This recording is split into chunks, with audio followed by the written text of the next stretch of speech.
Oh, hey, how you doing there?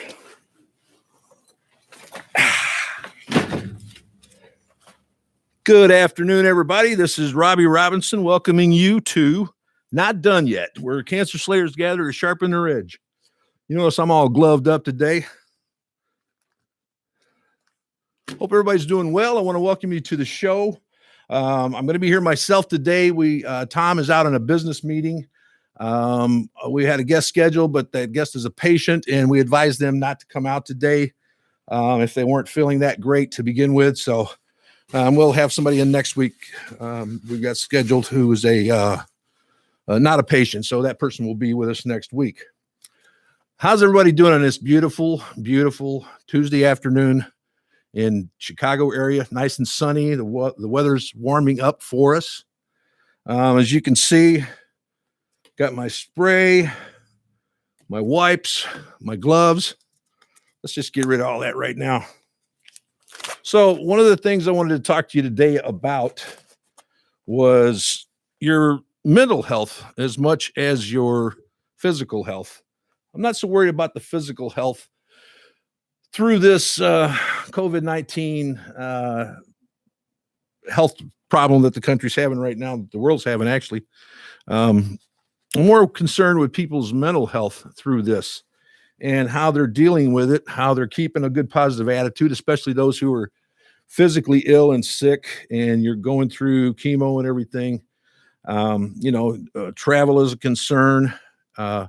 If you are a cancer patient, and whether it's at Cancer Treatment Centers of America, where I was treated, or any other hospital, and you have to travel, contact your case manager, whoever your contact is at that hospital. Hey, I want to say hi to Tammy's here, Marie, Phil, Robert Cartwright. Thank you all for being here today. I appreciate it. Like I was saying, I wanted to talk a little bit about our mental health through this epidemic that's going around. And not so much our physical health. Those of us who are dealing with cancer deal with the stuff that they're telling us to do every day. We pretty much already do it. We wash our hands a lot. We wipe things down. We try to avoid big crowds to begin with. And just do those things to keep yourself as healthy as possible. More than likely, every one of us is going to end up knowing somebody who gets this by the time it peaks and gets over with in the next few weeks to few months, however long it takes. And so I was really concerned about people's mental health and how you are dealing with this that's going around. There's a lot of fear. We can obviously see that there's a lot of stockpiling on things that people are doing. If you're stockpiling a lot of toilet paper because you think you're not going to be able to leave the house for a few months, and you're worried about food shortages and all that, you're not going to need the toilet paper. If you can't eat, you're not going to need that toilet paper anyway. So I think you're worrying about the wrong thing. So we, as cancer patients or survivors, already do a lot of the things that they're telling us to do. Hey, Kimberly, how you doing? Scary situation. You're exactly right on that. But I want to remind everybody, I'm going to talk a little bit about the mental health and how to keep a good positive attitude through this whole thing, how to keep rational about it, how to keep objective about it. And I want you to understand that we still control the two things we only ever really controlled anyway: how we treat ourselves and how we treat other people. We don't have any control on how fast this thing spreads, who's going to get it, who's going to wash their hands right, who's not. So those are the things that I want you to remember, that you still have control of how you treat yourself and how you treat other people. Those two things should not change just because the economics are changing at the moment. And nothing lasts forever. This will eventually do its thing and run through, and hopefully we can all stay as healthy as possible. Hey, Shelly, glad you made it, baby. That's my girl, Shelly Smetters, my two-time cancer slaying survivor. She's one of my sheroes, as all of you are on here. I'm just so amazed sometimes at the strength and the endurability that we show. We as cancer survivors show that endurability every day that we deal with this. Those of us that live through it have horrible battles that make us feel like we were dead sometimes and wish we were dead. But yet we endure, just as we will endure this. It's not any different than anything else. So just remember that, first of all, that you still control the two things that you controlled before this virus came around the world, was how you treat yourselves and how you treat other people. That doesn't have to change. At the hospital that I go to, some of you may have been there with me. We have Laughter Club 2 times a month. Every other Friday, second and fourth Friday of the month, I hold a Laughter Club. And the 3 principles that we basically, and what I do with Laughter Club is not sit there and tell jokes. I teach people how to use laughter as a means to help with their breathing exercises, helps them learn how to control their breathing a little bit better. And the 3 principles that we go by are service to one another. Martin Luther King said it best. He said, everyone can be great because everybody can serve. We can all do things to help other people. If you're going to the store today for any reason, you have to open that door by hand, and there's others with you, hold that door for them. Don't be the first one in. Just hold the door for 2, 3, 4, 5 people, however many people are there. Practice kindness. These are things that I'm going to talk today about, things that we can do all the time, regardless of what is going on outside of our world, outside of our body. And so those 3 things that we focus on with Laughter Club, and why we bring that and use that as a tool against pain management, anxiety, stress, things like that. Service, everyone can be great because everybody can serve. We can all help another human being. Spirituality, we realize that we're all connected. If we don't, we're all in this together. And the reasoning that they're trying to get us all to not go out as much is to try to make it to where when that point comes, there's not as many people going to the hospital and having to use those services at one time as we can keep down. We don't want too many people at one time going to the hospital. That's the whole purpose of doing all that they're doing right now, is to try to flatten that curve out so that people are going to the hospital less at a time. That's the really only reason they're doing all this that they're doing. It's not because it's such a deadly disease, or it's like the plague and it's going to wipe everybody out. That's got nothing to do with it. It's trying to not overwhelm the health industry, basically.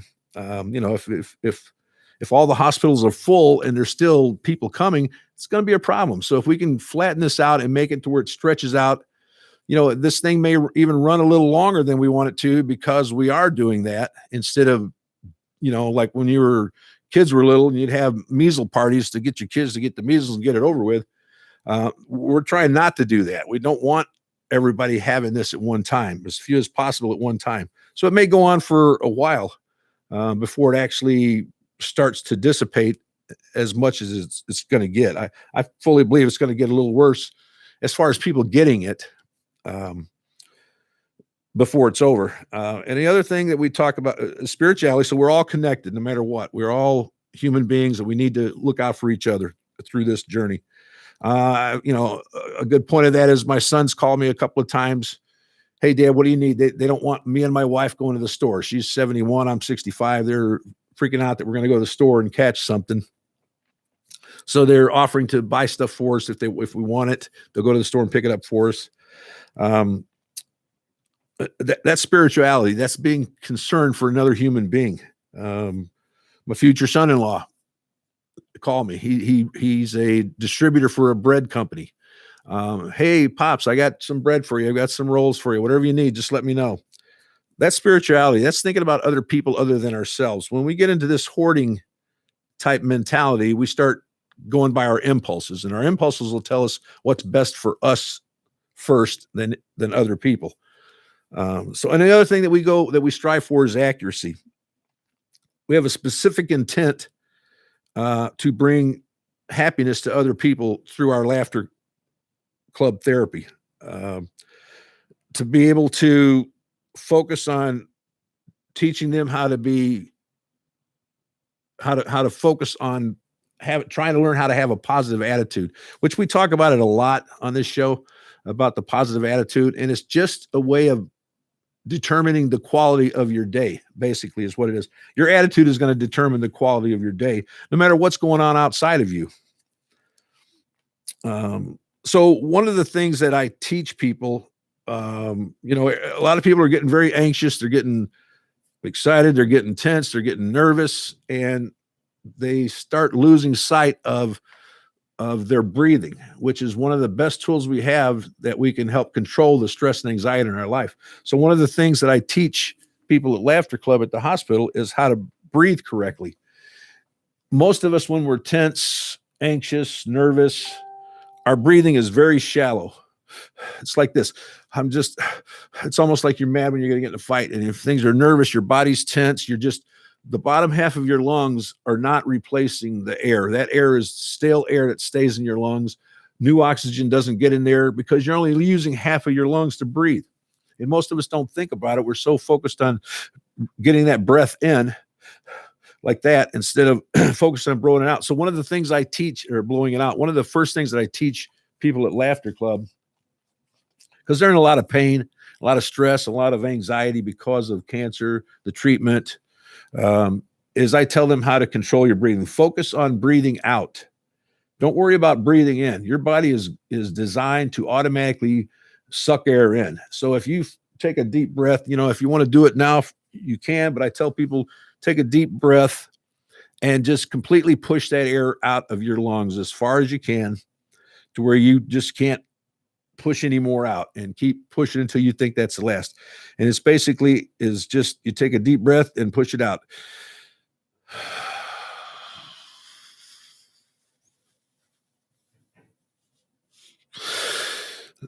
Now you see how I automatically took a deep breath. And so so I tell people to start focusing on pushing the breath out.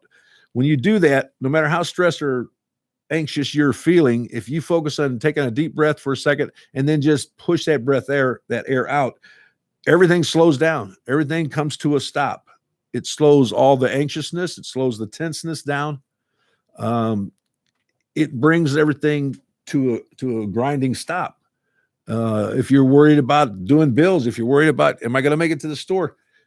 Take a moment, take a deep breath, and then focus on pushing that breath completely out of your body before you take a next breath. Don't even think about taking a next breath. You will automatically take a next breath. So that's something that you can practice all day long. If you're feeling anxious and nervous about what's going on in society right now, what are people going to do? How am I going to get to the store? Is there going to be anything there when I get there? Just take a deep breath and just focus on blowing that breath completely out. And I would recommend doing it at least once an hour, for the first day or two, just to help your mind start settling down from this. Because a lot of people, if you've got cancer, you're already a little nervous. I'm very susceptible to illnesses. If something comes on, you're always afraid that something's going to go wrong and I'm going to get cancer back. So we live with that anxiousness and nervousness, with the fact that cancer can come back at any time in my life. And learning how to control your breathing is one tool that you have that you can use. It doesn't cost you anything. All it takes is just a little bit of control for a few moments, to help you calm down and settle down. And when you do that, you're going to be getting more oxygen into your lungs, which means you're going to have more oxygen to your brain. It's going to help you think a little clearer. It's going to calm down that anxiousness and that nervousness that you're feeling. So practice on the breathing. Blow the breath completely out and don't worry about taking another breath in. And you can do that 3, 4, 5 times. If you start to get a little lightheaded, which just means you're doing it a little too much, you're getting a little too much oxygen. So do it 2, 3 times, see how you feel, and try to practice that at least once an hour if you can. One of the other things I wanted to talk about was how we look at each other through this. When everybody comes into the hospital at Cancer Treatment Centers of America, where I went, if the dining room is full and somebody walks up to that door looking for a seat, most of those people would stand up and say, "Here, would you like a seat?" We don't look at that person and think, who did you vote for? How much money do you have in your pocket? Who'd you sleep with last night? What church did you go to? We look past all those things that might be different than me and only look to see what can I do for that person. And I think we still have to maintain, that goes back to the two things that we can control, how we treat ourselves and how we treat other people. That doesn't change no matter what the circumstances are in society. So I'm trying to, it proved to me that we have the ability to look past each other's differences because we do it every day at the hospital, at the cancer hospital. And I'm trying very hard myself to practice that same ability to look past our differences when I'm not at that hospital as when I'm there. And sometimes it can be a little harder to do when the world isn't responding in the same way to your kindness as you gave it. But that shouldn't change how you are to other people. That doesn't change how I treat other people, no matter how they treat me back. I'm still going to be the same good-hearted person that I was to begin with, and that I practice at being all the time.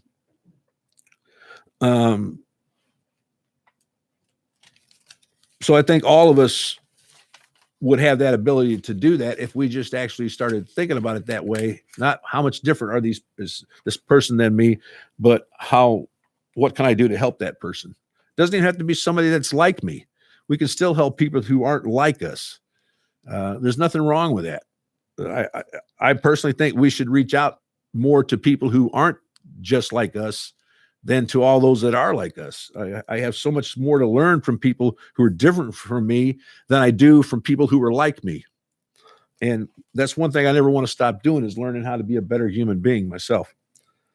We need to laugh more. A lot of times, such situations like this, they're stressful, makes everybody anxious, don't know what's going to happen, when's the next food shipment coming in, things like that. And we need to learn how to just calm down and just laugh a little bit more. And the reason we laugh, when you think about laughter, it's one of the few mechanisms that we have in our body that's almost ingrained in us since birth. Every baby, once it's given back to its mother, that sense of joy that it feels, within hours, if not minutes, hours to days, that baby is cooing and laughing. And it's something that baby basically didn't have to learn how to, none of us had to learn how to do that. It just came natural to us. Everything else we had to learn how to do. Critical thinking, walking, talking. Those are things that I had to learn how to do. I didn't have to learn how to laugh. That was almost given to me from birth. So to me, it must be an extremely important mechanism. If I knew it from birth, I didn't have to learn it. Everything else I had to learn. So, and the reason we laugh is because we accept the fact that life is sometimes silly, ludicrous, absurd, and just plain funny sometimes. I mean, when you go to a funeral, everybody's pretty sad about it while we're all there. But eventually, while you're there, groups of people start forming together and they start talking about, hey, do you remember when we did this or that with that person? And you start actually laughing. Now, if somebody was just walking by and saw a bunch of people laughing at a funeral, they would think there's something wrong with them, probably. But there's a reason that we're given that mechanism. It basically tells other people that it's okay to relax and feel comfortable. When you have laughter, when you hear laughter, you feel comfortable. You don't feel alone. It's one of those mechanisms that every single human being, no matter where they're born, their race, creed, culture, religion, language, doesn't matter. Every one of us has the ability to laugh. And when you're with somebody and you laugh, even when you're with strangers and you're being introduced to each other, you shake hands, you smile, you kind of give a little bit of a laugh when you do. And that's a mechanism that's letting that other person know, hey, it's okay. And I'm not just saying this because I think this. There's been evidence. You can go on World Laughter Tour Incorporated, where I get a lot of this information about laughter, and look at some of the information in the clinical trials they've done on using laughter in medicine. The old saying, laughter is the best medicine. They're not far from the truth on that. So we need to learn how to, just laugh a little bit more in life. And if you're not, another little trick I'll tell you real quick is it's one of the ones that I use in the morning. When we do Laughter Club, we simulate laughter until we have actual laughter. And so if you're not feeling in the mood to really laugh because it's been, because you were talking with somebody or because they were laughing, and like in the mornings, I'll get up and I have a lot of neuropathy from the treatment years ago. So I wake up in pain. I go to bed in pain. And when I get up in the mornings, I'll sit on that bed and I'll do my 3 sounds that we teach people of laughter that are simulated laughter, which is he, ha, ha, ha, and ho, ho, ho. And I'll sit on the edge of my bed and sit there and go, he, ha, ha, ha, ho, ho. And the ridiculousness of me sitting there doing that in pain makes me start to actually laugh at the irony of it. And I start feeling better. And so I use that simulated laughter until it actually turns into real laughter. And those are 3 basic sounds that we make. And there's different variations on that with laughter. Everybody laughs different, but that he, ha, ha, and ho, ho sound. When I teach the Laughter Club, I also tell people when you say those sounds, blow that air out when you're saying those also. He.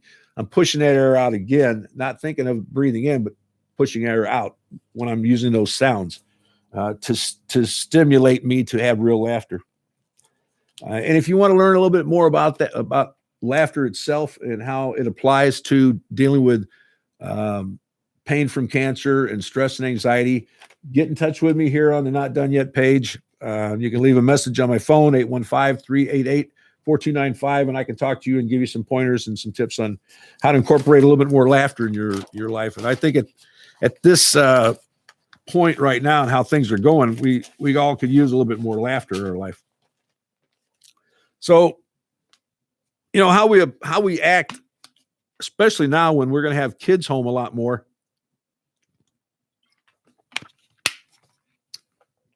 Oh, one other thing. Happy St. Paddy's Day to all those who have a little Irish in us. I wish you well. I wish you happiness and health. And happy St. Fatty's Day to any of those who partake in the green. And may you have my wish is that you go roll yourself a good one and have a great day today and have a few pain-free minutes. So happy St. Patrick's Day to you.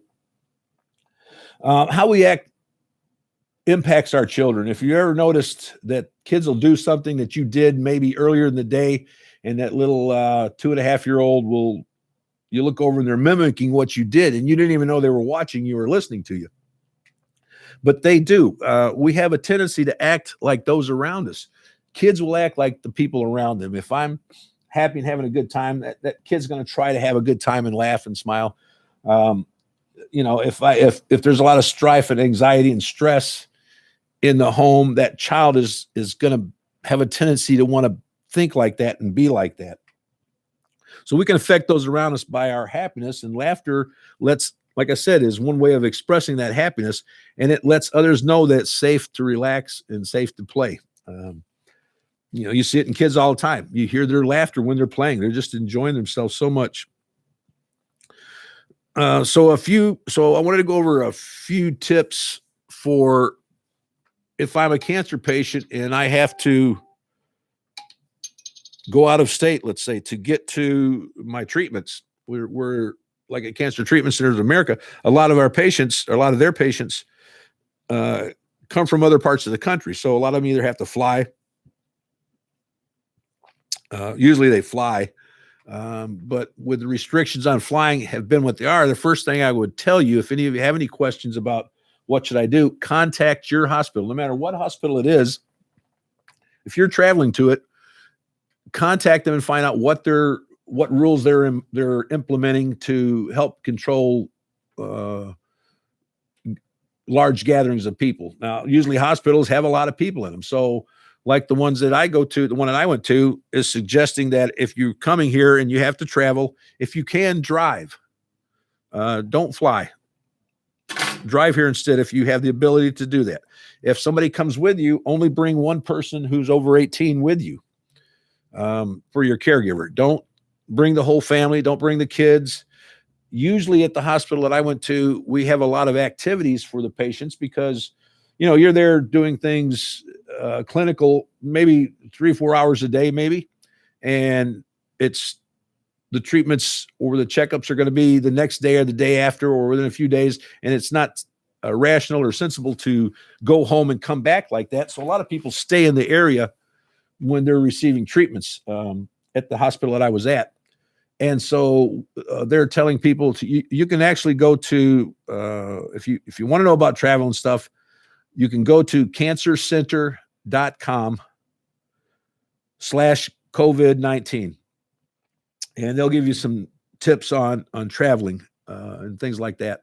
And so I'm just going to go over a couple of those now, just to give you a few tips on what they suggested. So, and like I said, it doesn't apply to just the hospital that I went to. This applies to any hospital. If you're going in there for appointments, anything like that, most of them are not going to allow anybody in but the patient and maybe a caregiver for the time, depending on what the illness is, what the procedure is that you're having done. So make sure you check with the facility that you're going to on what their travel restrictions are, first of all, and what they recommend that you do.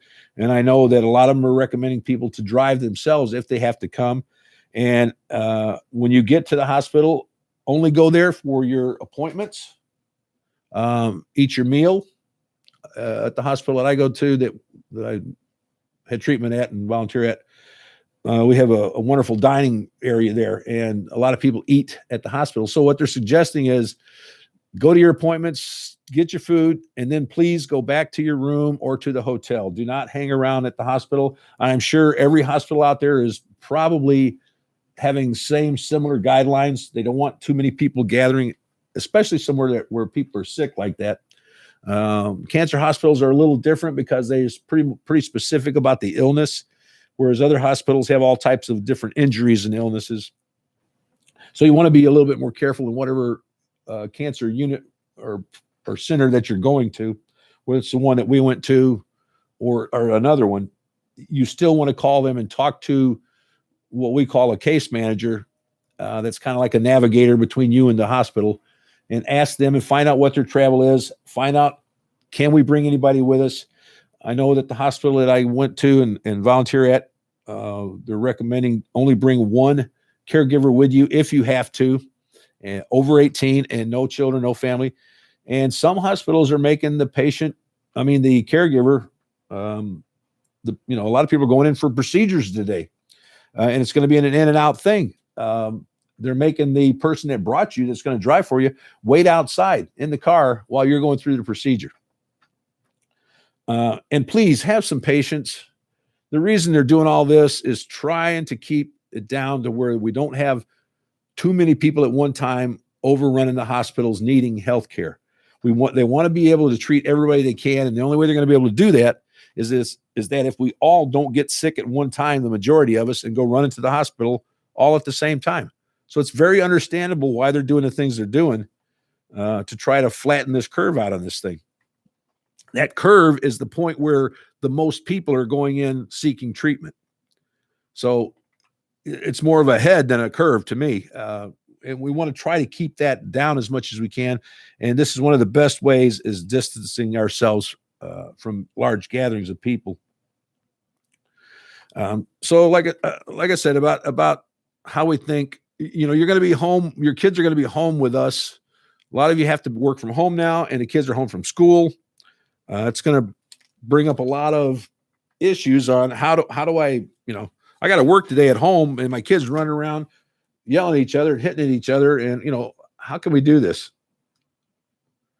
Hi, Lori. How you doing? Glad to see you're here.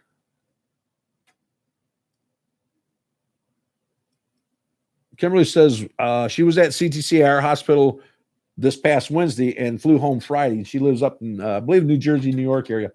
She said, I have self-quarantine and I'm doing great. I am sorry this has been so tense for everyone. This hasn't changed my lifestyle one bit. I'm isolated at home. I am working, and we have closed the doors as of Friday. So I have plenty of time to help if needed.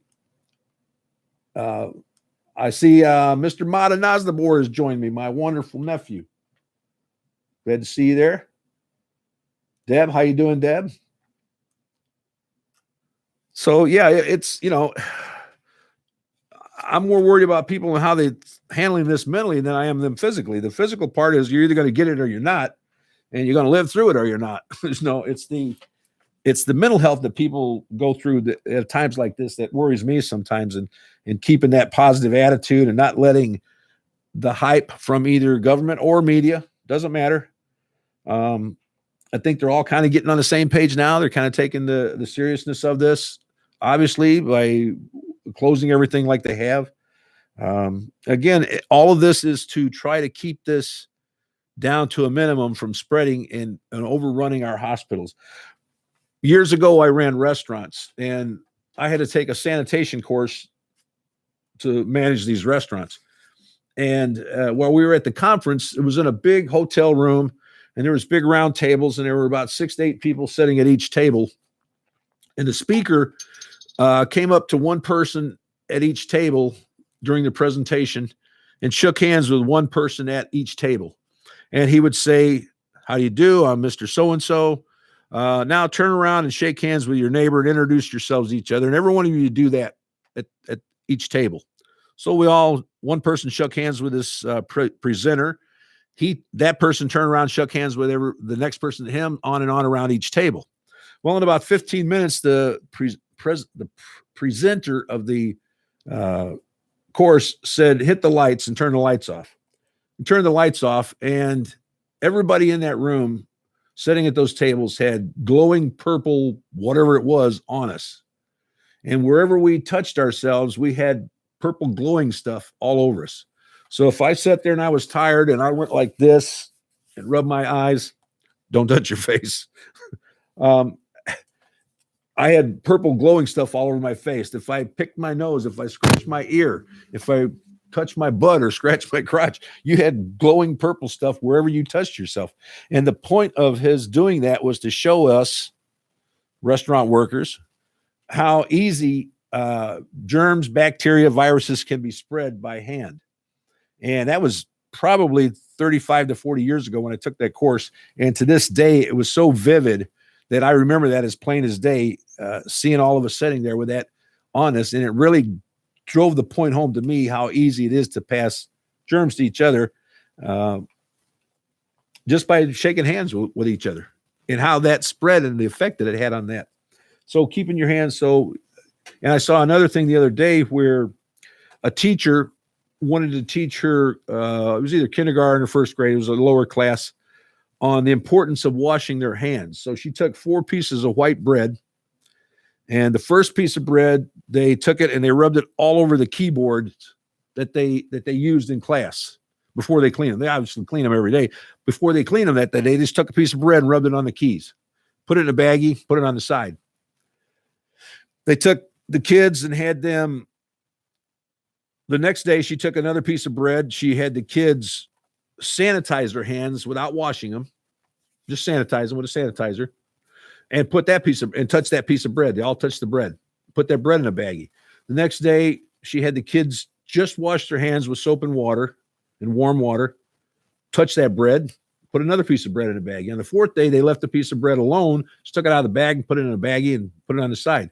In 3 weeks, the bread that had been rubbed over the keyboard was completely covered in blue and green mold, completely, almost like a dome. The piece of bread that they left alone had about half of that was covered in blue-green mold. The other piece that they had where they sanitized their hands only had about 2 or 3 spots of mold growing on the bread. And the piece that was touched after they washed their hands had no mold on it at all. And she just wanted to express the importance of washing your hands. So there's 2 points to tell you how important it is to wash your hands. Just that image of everybody having purple stuff all over them, no matter where they touch themselves afterwards, expressed to me how easily it could be passed. And seeing those 4 pieces of bread and how the one piece of bread that didn't have any mold on it was the only piece of bread that they washed their hands before touching. So you can't wash your hands too many times. I know in a restaurant business, we had to wash our hands constantly. Every time we did something, we were worried about cross-contamination. If you'll ever notice, and if you've ever been in the kitchen of a restaurant, there's 3 sinks in their dishwashing area. Nowadays, they may have dishwashing machines and everything, but when I was younger, you had to have a dishwasher. There was 3 sinks, and there was a purpose for those 3 sinks. It wasn't just to do more dishes. One was to wash in soap and water. Another one was to dip in water that had just some bleach in it. And the third one was for a rinse. And so we would wash that plate, dip it into the sanitizer, and then dip it in the rinse. and then put that plate away. The silverware, same, everything the same way. And the reason we did that is, I don't know if most people understand this or not, but a cleaner doesn't sanitize and a sanitizer doesn't clean. There's a difference. The sanitizer is only going to go for germs. It's not going to go for dirt and stuff that's stuck on there. If the sanitizing rag is wet, it might take some off, but it's not cleaning it. It's just sanitizing it. So I want people to understand it's okay to have the sanitizer, use those as well as the soap and water. The main thing you can do is just keep washing your hands whenever you get a chance. Now, I loved, and I'm sure the rest of you saw online, where all the health officials was telling everybody about how important it is to wash your hands and don't touch your face, your ears, your nose, your mouth, your eyes. And every one of them went like this, brushed their hair, scratched their nose, sometime either during or after telling everybody else not to do that. So obviously it's going to be hard to not do that. Everybody does it. Just try to be conscious of it and not do it any more than you can help. It just helps keep the spread down. You're trying to keep yourself from getting it. So, just try to be conscious of, after you wash your hands, don't wash your hands and then rub your face again right afterwards. That's probably going to be the safest time you can, was after you rubbed your hands. But the reason they're saying that is because if you're in an area and somebody's talking and speaking to you or somebody else, we all spit a little bit when we talk and spray stuff out. It may be minute, but to germs, it doesn't matter. It's just enough. And that can get on your skin. And if you touch yourself here or there and you put it on your mouth, your nose, it can get inside your body. So that's the reason, that's the reason they say wash your hands as much, because to me, you're going to touch your face and your hair, and people just naturally do it. Everybody on TV that said don't do it, sit there and they got the next film of them doing it. So I think the lesson there is, try not to do it any more than you can help, and just keep washing your hands. And don't just use cold water. You got to use warm to hot water. That works best on this type of germs and this type of virus and things like that. So you want to make sure you're using warm to hot water. If you can, the hotter the better, actually, but if you can stand it. And try to do it for a good 20 seconds, 25 seconds. The longer you do it, the better, the cleaner you're going to get them. And if you feel comfortable, wash your hands and then use a sanitizer on them afterwards. Some cleaners, some of the stuff now, like at home when I'm doing my dishes, we just have a 2-sink like most people in residential home. And so I put in that dishwater with the first thing I do is I rinse the dishes first, so that I'm not washing the dishes in all of that food that was on the plates. I put soap in there, and then I put a tablespoon of bleach in that dishwater so that I'm sanitizing as well as cleaning those dishes. So that's a little tip. If you're not doing that, that's something you can do. Just a tablespoon of bleach and a sink of water is enough to sanitize and kill any germs that are in that water. Let's see here. So social distancing, we're all hearing social distancing. What does it mean? ARP's got a great article by a woman named Rachel Nania, N-A-N-I-A. Just go on ARP's website, social distancing. And she basically talks about, see, I just touched my face right there. She talks about how we're not telling everybody lock the doors and open the gun slots and, wait for hell to come. That's not what they mean when they say social distancing. They just mean give yourself some space. Don't go to somewhere where there's large gatherings of people. The reason, like at the hospital, there's a lot of people there, but we want it to be just the patients and just the caregiver if they have to be. We don't want them. I'm in a program called Cancer Fighters at the hospital I go to, and it's a volunteer program. And a lot of us former patients or caregivers are a part of that program. And we go to the hospital. Different ones of us go on different days. Every day we had something going on. On Mondays, we'd show a movie. And, Tuesdays there would be a social gathering, whether it be ice cream social in the summer or hot chocolate in the winter. And another day we would do crafts or bingo. And then another day we do karaoke. And another day we do other music program. So there's a lot going on that we try to help these people, give them something to do besides just thinking about stupid pain and cancer. And a lot of times that helped the patients not have to think about it. I know just at karaoke, people sitting there laughing, and whether they're singing or not, they're laughing and having a good time. They're not thinking about stupid pain or cancer while that's going on. Their batteries are charging instead of draining at that moment. And it's going to be a little harder for them now because we've stopped, or the hospital has stopped any of those extra activities that we did.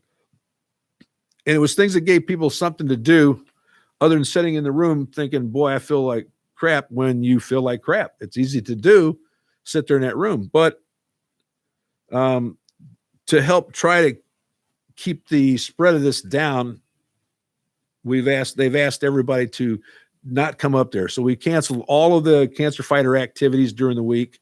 We've even taken out the snack area where there were, swizzle sticks and crackers and creamer and sugar and all the things that everybody that came there would touch. So you don't have just one person touching it. So that's the reason we took it out. We didn't want everybody coming there. Again, at that hospital, they're trying to lessen the chance of somebody getting sick or somebody spreading it to other people. And if somebody is going through cancer, their immune system is already compromised. So they could very easily be a carrier and not realize it. And you go and touch the swizzle stick for my coffee or pick up the sugar, and I touch 3 or 4 other packs, and you may have just passed it and not realized it. So we took all of that out. These precautions are inconvenient. I don't know what the hell I'm going to do on Fridays now that I can't go to the hospital and have karaoke there. I'm going to have to sing out in the fields, I guess. My wife won't let me do it at home. They're closing the bars down, so I can't unless I'm sitting outside the window singing at the bar, which I don't go to anyway. So yeah, it's a little inconvenient. Some of the things that we've had to change, but I'd rather not go there. If I just get a cold, normally, I don't go to the hospital. I don't go on my days that I volunteer. I could literally kill somebody with a cold there. And I think we have to think that same way during this for people who are more susceptible to getting this. It's not that it's going to kill everybody that gets it. It's just going to be pretty rough on some people. And if that person was somebody that I loved that had a compromised immune system, I wouldn't want it to be any worse than it is on them than it would have to be. And so that's the reason we're doing all of this while everybody's suggesting shutting down restaurants and bars and places where people gather till they get a handle on it, till they can figure out how fast is this thing growing. We already know it grows. I mean, it spreads pretty quickly. Just as we can see as the states that are, every day states are saying they're having this many more and more cases. And like I said, I think it's going to have more cases. I don't think it's peaked yet. I think it's just starting to. So again, going back to realizing the only 2 things we control is how we treat ourselves and other people. And how I treat other people can do a lot with me keeping my distance from people. I don't want anybody to get sick. I don't want my grandkids getting sick. I don't want my wife to get sick. I don't want to get sick. Being a lymphoma survivor, I got to be careful with what I do. One of the things that I'm trying to be conscious of not doing is hugging everybody that I see, because I'm a hugger and I like to hug people. I've had to learn to kind of back off a little bit, do a little elbow or a foot or something else other than that. So that, I'm going to be wrapping up here in a few minutes, a little early. But I wanted to go over some of these things. Try to keep having a good mental attitude. Don't let this stuff get you down. The 2 things that you control have not changed: how you treat yourself and how you treat other people. And it's just learning to do things each day to keep myself in that positive frame of mind.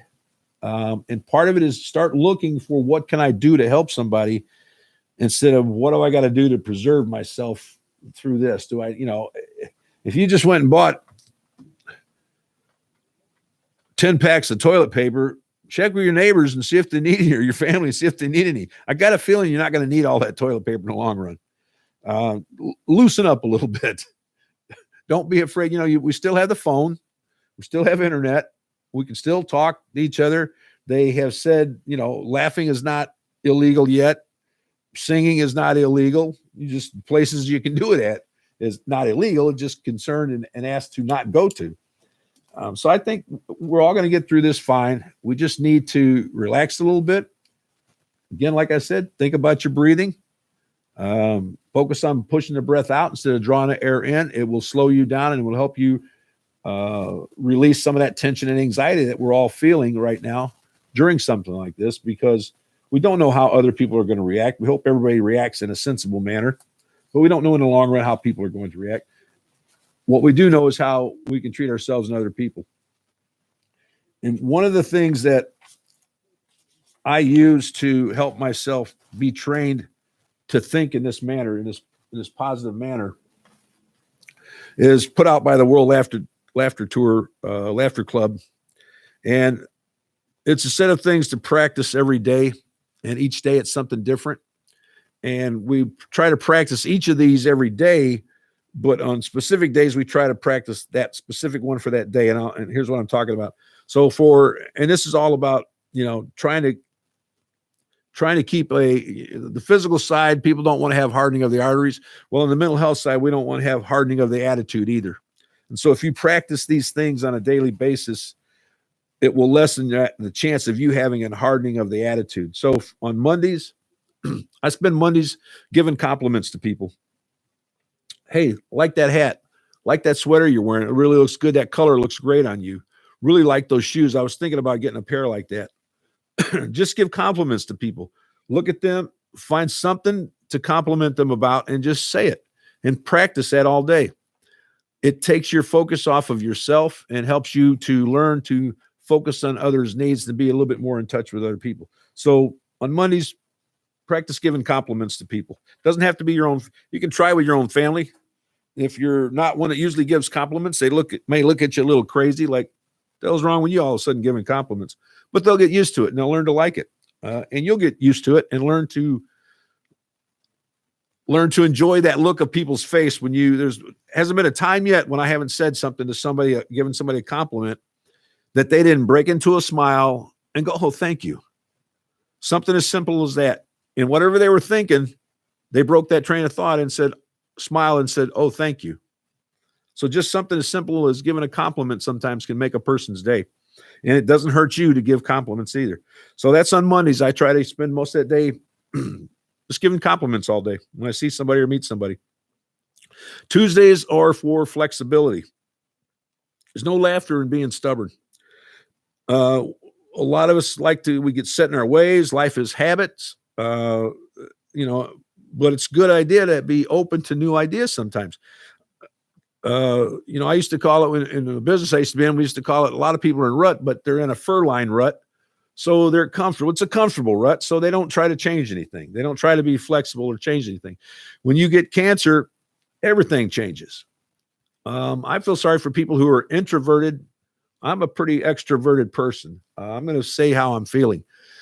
People who are introverted don't really discuss their feelings much. They like consistency.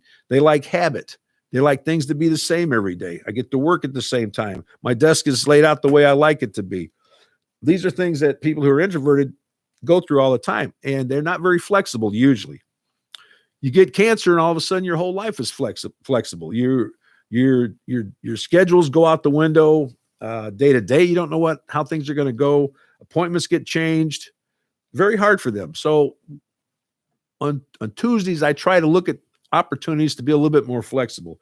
If I'm got an appointment to do this and that doesn't go that way I wanted it to, or they call and say it's going to be late, or I get there late, I'm not going to worry about it. I'm just think to myself, just be flexible. Just bend a little. Don't worry about it. You don't have to break. You just got to bend a little bit. And be flexible with the people in our life. When we go through cancer, a lot of times people don't call you or talk to you like they were going to do or said they were going to do. Once you get it and start going through treatments, a lot of times people just kind of start shying away.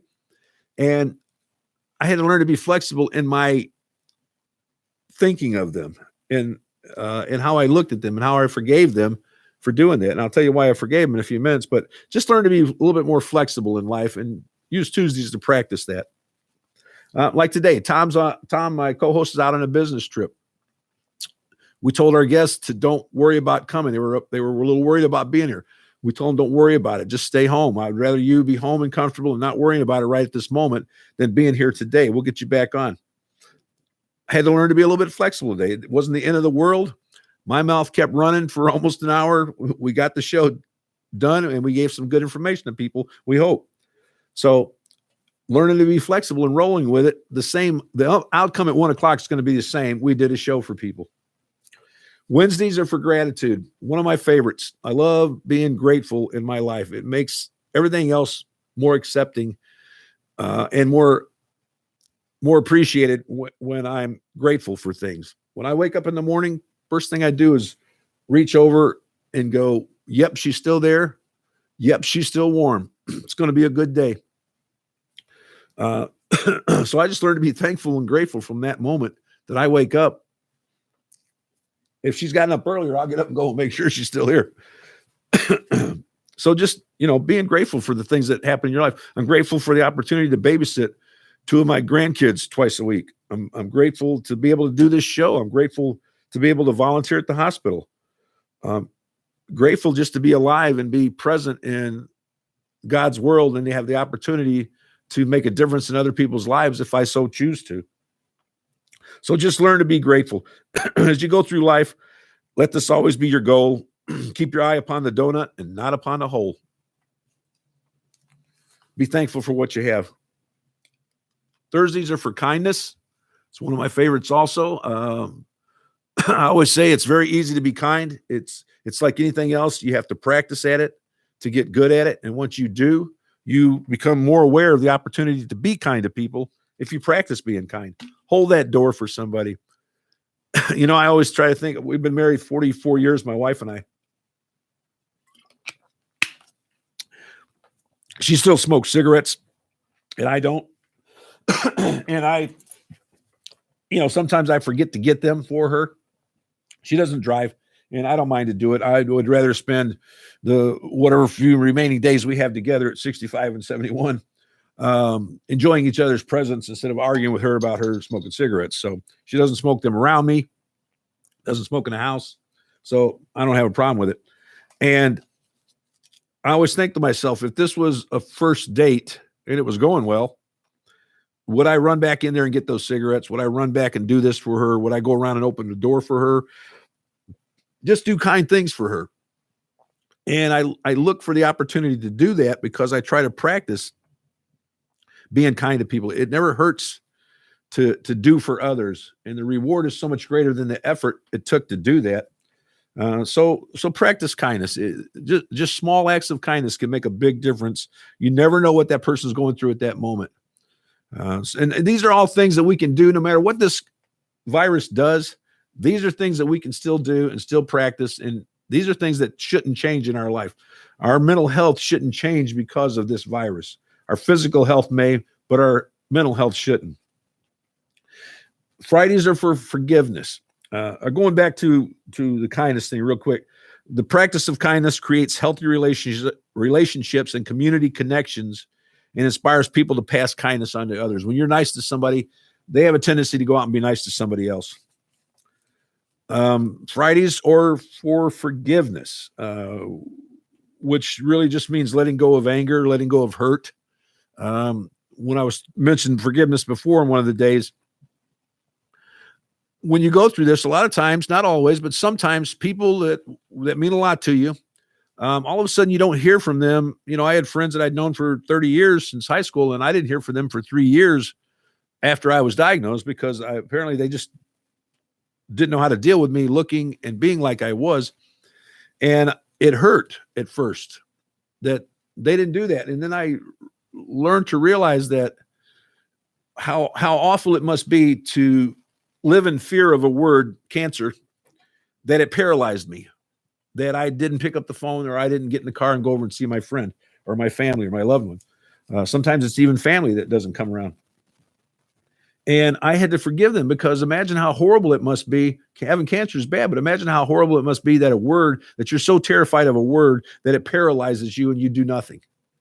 And so I forgave them for that, and I prayed that they were released of that pain and that holding back of themselves,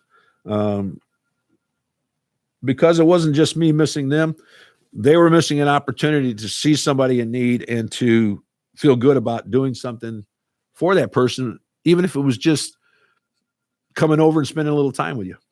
And so learning to forgive yourself is one of the most important things. Also, I beat myself up all the time when I was earlier through my journey of cancer, because I wasn't where I wanted to be most of the time. I'm still not where I would like to be 100%, but I'm gaining traction on it. I'm working on it all the time.